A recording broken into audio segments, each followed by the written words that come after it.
నమస్తే, welcome to hash tag you. నేను మీ రాజేష్. తెలంగాణ రాజకీయాల్లో కొంత డిఫరెంట్గానే అన్ని రాజకీయ పార్టీలు ముందుకెళ్తున్నాయి. మొన్నటికి మొన్న అసెంబ్లీ ఎన్నికలప్పుడు కాంగ్రెస్ పెద్ద ఎత్తున ఆరోపణలు చేసింది బీజేపీ బీఆర్ఎస్ రెండు ఒకటే అని.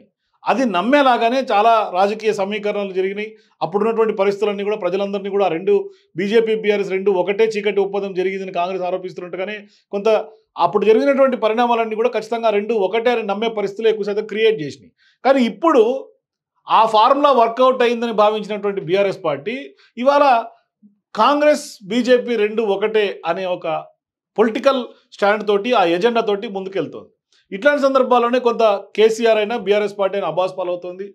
అసలు ఇంతకు ఆరోపణలు గుప్పిస్తున్నటువంటి తరుణంలో కాంగ్రెస్ ఏమో బీఆర్ఎస్ బీజేపీ ఒకటి అంటుంది, బీఆర్ఎస్ ఏమో వీరిద్దరు ఒకటి అంటున్నారు, బీజేపీ ఏమో కాంగ్రెస్ బీఆర్ఎస్ ఒకటి అంటున్నారు. అసలు ఇంతకు ఎవరికి ములాఖాత్ అయ్యారు తెలంగాణ రాజకీయాలు అనేది వాళ్ళ ప్రజలందరూ కూడా తలలు పట్టుకుంటున్నటువంటి పరిస్థితి కనిపిస్తుంది. ఎందుకంటే తెలంగాణ లోక్సభ ఎన్నికల్లో కాంగ్రెస్ బీజేపీ బీఆర్ఎస్ పార్టీలు మాత్రం వ్యవహరిస్తున్నటువంటి తీరు నిజంగానే ప్రజల్ని ఇవాళ గందరగోళ పరిస్థితులకు నెట్టుతుందని చెప్పాలి. ఓవైపు బీజేపీ బీఆర్ఎస్ మిలాఖత్ అని బీజేపీ అంటుంటే కాంగ్రెస్ బీఆర్ఎస్ మిలాఖత్ అని బీజేపీ ప్రతిరోజు ఆరోపణలు చేస్తూ ఇవాళ రాజకీయాల్ని మరింత వేడిని పుట్టించేలాగా కూడా కనిపిస్తుంది.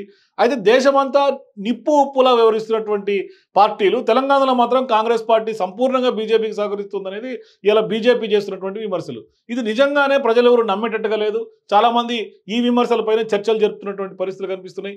గతంలో తెలంగాణలో జరిగినటువంటి ఉప ఎన్నికల్లో దుబ్బాకలో రఘునందన్ రావు గెలుపుకు కూడా, అట్లాగే హుజూరాబాద్లో ఈటల గెలుపుకు కానీ, గత లోక్సభ ఎన్నికల్లో కరీంనగర్ నిజామాబాద్ స్థానంలో కాంగ్రెస్ పార్టీ బలహీనమైనటువంటి అభ్యర్థులు నిలబెట్టి ఓట్లు బదలాయింపు చేసింది, బీజేపీ అభ్యర్థుల గెలుపుకు దోహదపడింది అనేది వాళ్ళ బీఆర్ఎస్ పార్టీ నేతల యొక్క వాదన. అయితే ప్రస్తుత లోక్సభ ఎన్నికల్లో కూడా బలహీన అభ్యర్థులను ఎంపిక చేసి ఇప్పటి వరకు అభ్యర్థులను ప్రకటించకుండా కాంగ్రెస్ బీజేపీకి సహకరిస్తోంది 3 స్థానాల్లో అనేది కూడా చెప్తున్నారు. మరోవైపు చాలా దగ్గర డమ్మీ క్యాండిడేట్లు పెట్టారని కేటీఆర్ స్వయంగా ఆరోపిస్తున్నారు. సో ఇక బీఆర్ఎస్ వాదన ఇలా ఉంటే ఇప్పటివరకు హైదరాబాద్, ఖమ్మం, కరీంనగర్ స్థానాలకు కూడా కాంగ్రెస్ వాస్తవానికి కూడా ఇప్పటివరకు అభ్యర్థులను ప్రకటించలేదు. అయితే ముఖ్యంగా కరీంనగర్లో ఇప్పటివరకు అభ్యర్థిని ప్రకటించకపోవడం ఖచ్చితంగా బండి సంజయ్ గెలుపు కోసమే అంటూ కూడా బీఆర్ఎస్ పెద్ద ఎత్తున విమర్శ చేస్తుంది, వాదిస్తుంది. అదే సమయంలో చేవెళ్లలో రంజిత్ రెడ్డి, సికింద్రాబాద్లో దానం నాగేందర్, మల్కాజ్గిరిలో సునీతా మహేందర్ రెడ్డిలను కూడా నిలబెట్టడం ఒక వ్యూహంలో భాగమేనంటూ కూడా ఇవాళ బీఆర్ఎస్ పెద్ద ఎత్తున ఆరోపిస్తోంది. నిజామాబాద్ ధరంపూర్ అరవింద్ గెలుపు కోసమే అక్కడ కాంగ్రెస్ ఎమ్మెల్సీగా ఉన్నటువంటి జీవన్ రెడ్డిని నిల్చోబెట్టారు అనేది కూడా ఇవాళ ప్రధానంగా కొంత పొలిటికల్ సర్కిల్స్లో పెద్ద ఎత్తున బీఆర్ఎస్ పార్టీ విస్తృతంగా ఆ ప్రచారాన్ని తీసుకెళ్తోంది. అయితే అదే సమయంలో జహీరాబాద్లో గాలి అనిల్ కుమార్ నిలబెట్టడం వెనుక కూడా బీజేపీ బీఆర్ఎస్ పార్టీల యొక్క ఒప్పందంలో భాగమే అనేది ఇవాళ కాంగ్రెస్ కూడా ఆరోపిస్తోంది.